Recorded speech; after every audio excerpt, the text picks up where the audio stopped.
I'll hand it over to Mike to come and share his experience. Something. Hi. Yeah, I'm Mike. I'm an addict. I'm nervous, which is sort of, it's reassuring in a way because it means I think I don't know it all.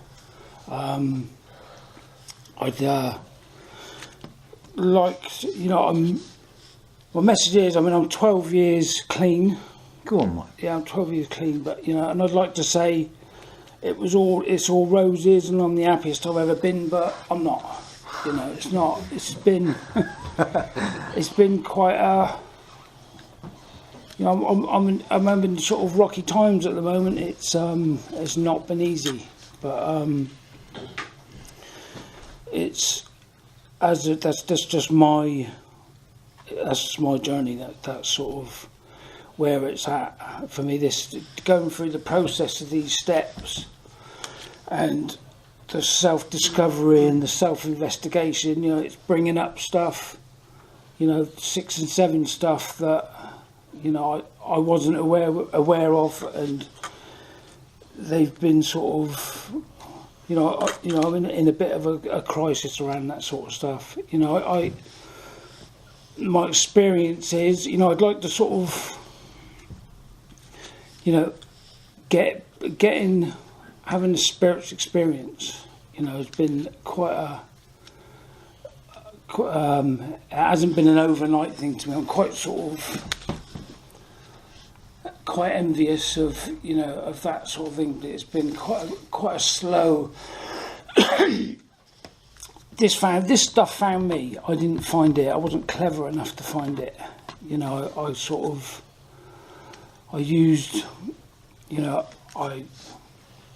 I had a life that I always felt as I was trying to get into a party I wasn't allowed in. I was, just felt very confused growing up, very sort of disillusioned about a lot of stuff, very confused, and until I sort of got to around 14. Got in with my mates, started taking drugs and drinking, and do you know what? I can identify the relief. I can almost, identify that feeling of relief of being part of something, part of a dysfunctional support network, and just sort of having something in common with people. And it was like, it was such a relief, and it kept me going for best part of sort of 20-25 years. Kept me I had some great times. I think really a lot, I think drugs and alcohol at certain times in my life, I don't think I'd have been able to survive without them, and my mates and all the rest of the sort of stuff. But it just arrived at a point where I hadn't had a responsibility in my life. I was sort of, it was drugs. It got to the point in my life where drugs and alcohol I used them to get up, to go to sleep when I was normal, when I was pissed off, when I was happy, when I was sad. I was so preoccupied by drugs and alcohol. It was the music I listened to, the clothes I wore, the places I went, it was the people I mixed with, it was the only conversation I had in my head. It was just, because it was such a massive solution for me, at a time in my life where I really needed it, that I just threw everything into it. It was just sort of, I was so preoccupied by it, and then it just got to a point in my life where I think it was, I sort of slowly started to question, because I was getting a bit frustrated, because it was like, it was the first thing that come into my mind when I opened my eyes in the morning was, where's the skins? I have to say, I never used drugs intravenously, that wasn't my journey either, and it when I first come about, it kind of separated me for a while, because, I thought that the drugs I used weren't as heavy as some of the stories that I hear in these meetings, you know. But I sort of, you know, and it was just, so I started. They say you only realise you've got a problem when you try and stop, you know, and that was my case, you know. I sort of started to regulate my cannabis use, you know, and I think my ex-missus was pregnant with my daughter, and I wanted to be, you know, I wanted to be a father. It was the only responsibility that had ever surfaced in my life, you know, and it kind of, you know, some people, it doesn't happen for some people, but for me it was like a chemical reaction. Something come over me. I wanted to be a father. Do you know what I mean? So I sort of, I started to question my alcohol use. I was one of these people that I used to cross addict. I used to fucking smoke loads of pot and everything because I thought it got me in tune with my sixth sense, and I was really spiritual, and I listened to Bob Marley and talked a lot of shit. It makes me cringe, you know. And then I used to drink.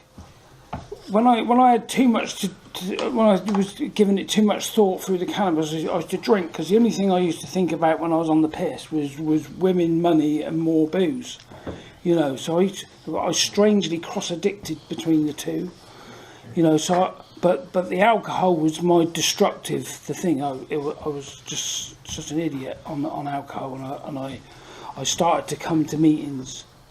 I started off in AA, and you know, I stopped. I buzzed. What I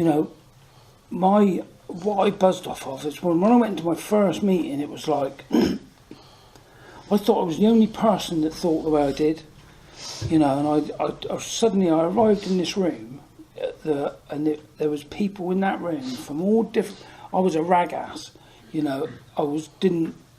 You know, it says about some of these people just don't mix. You know, there's people in this room, there were solicitors, doctors, you know, the full spectrum of life, all just talking, you know. And I think if something's genuine, if it's an instinct, it's a feeling you get from something.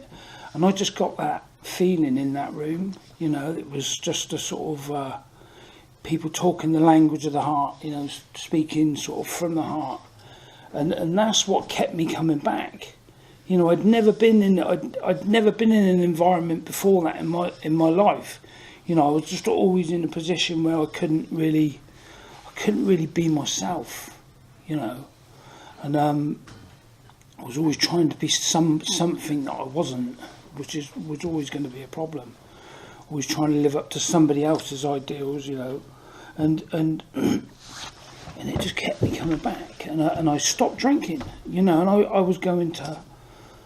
You know, I was coming to AA, not drinking, but stoned out my box, you know, and just over a period of time, the information that I started to pick up subconsciously, a lot of the information that I've picked up in recovery has been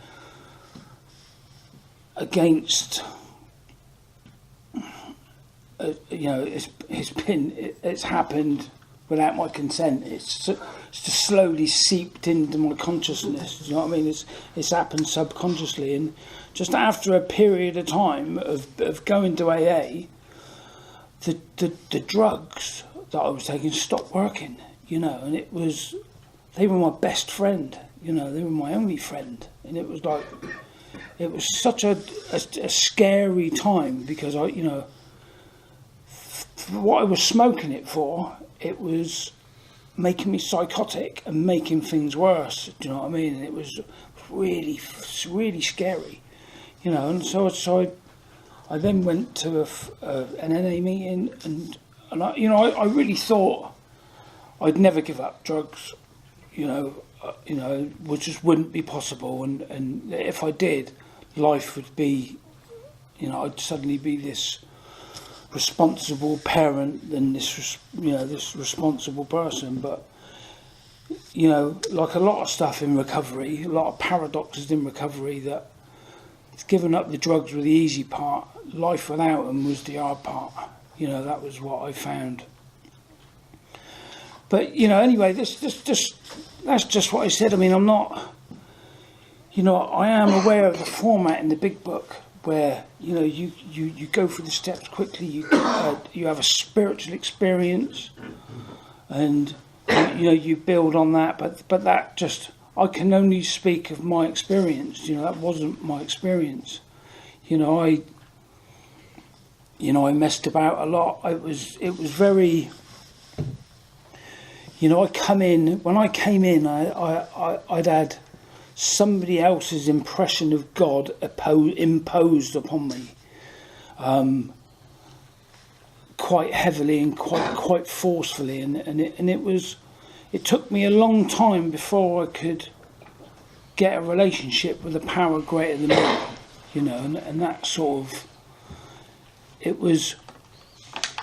All the time I was piss-assing about in NA and AA and not really working the programme was kind of, if I look back on my journey, my own personal journey through recovery, and I only speak for myself, it's been a really caring experience, because I haven't. It seems as though I've never been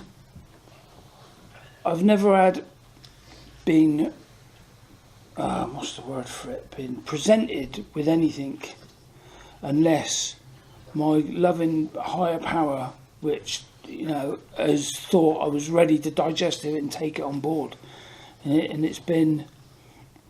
It says sometimes quickly, sometimes slowly. It's been quite slowly for me, but it's been a really.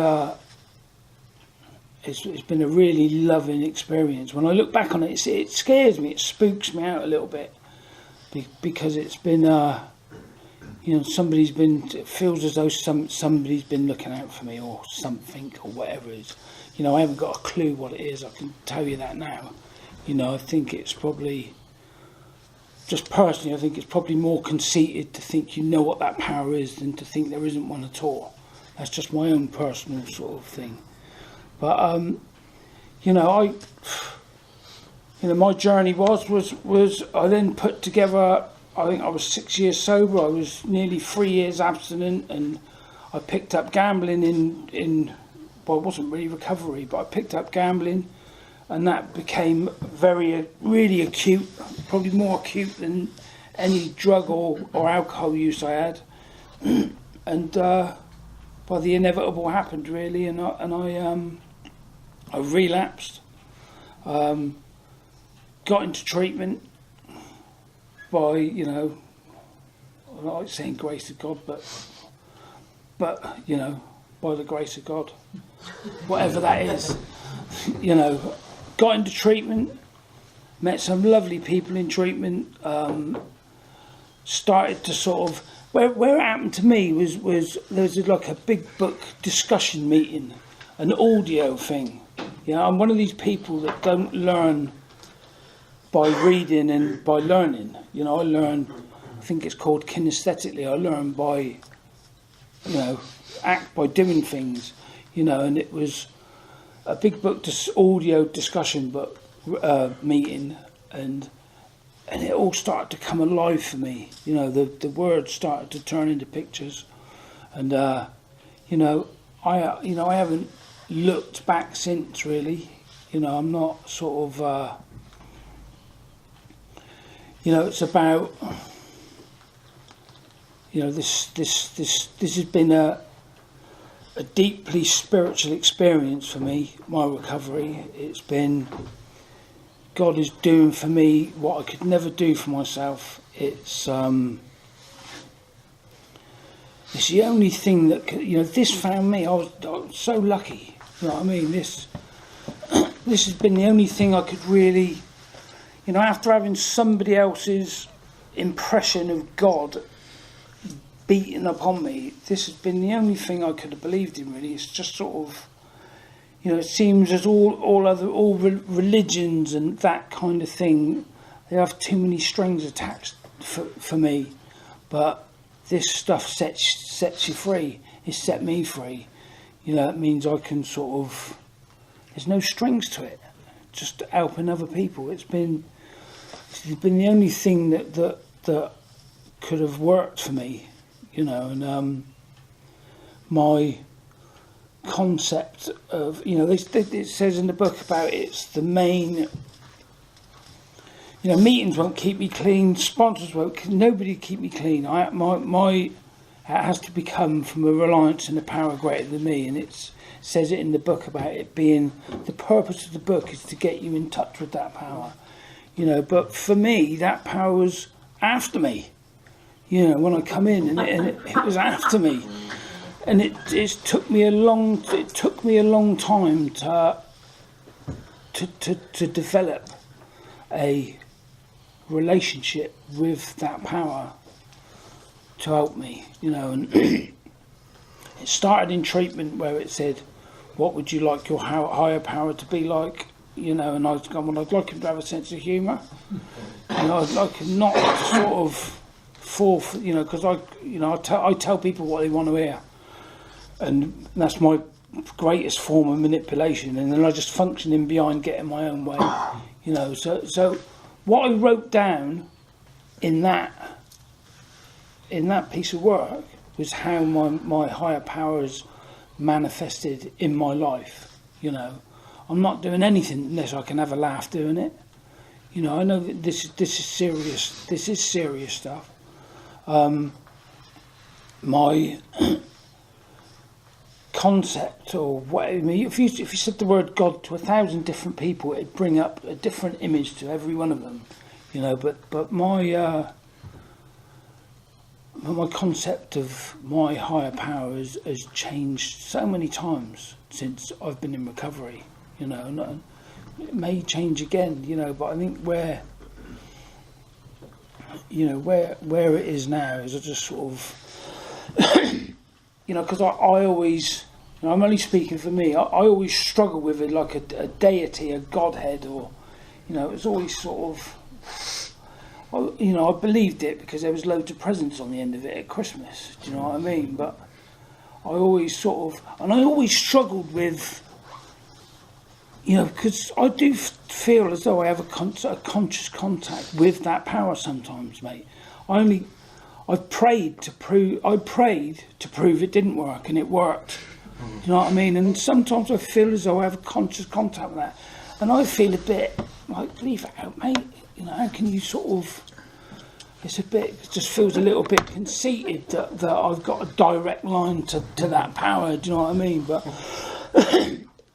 you know, it's about love for me. This whole stuff is about love. You know, and I think, yeah, man, and I think what someone sort of said to me as an old woman, and it's the American Indian concept of God, and that is that God is in all of us, you know. We all know deep down what is right and what is wrong. We all know if we overstep that mark. Do you know what I mean? And that kind of just, that's working for me at the moment, because it sort of explains to me sort of how I can feel a conscious contact with that at times. You know, and you know, for me, I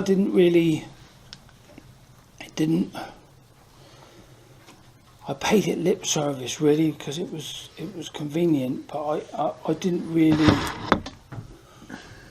you know, it wasn't until I'd done a step 4, a step 5, seen it work in my life, like, you know, what can't speak can't lie, and it actually, I had tangible proof to myself that this stuff worked. And I could see what I was handing my will and my life over to, and yeah, it was. It's just been the most wonderful experience that I feel so lucky to be a part of it. I've met so many cool people, and although I'm not, you know, I'm dealing with some stuff at the moment that's been brought up. That it's like an elephant in the front room at the moment, but you know, I know it's going to be all right, and I'll leave it there. Thanks. Thanks, Mike.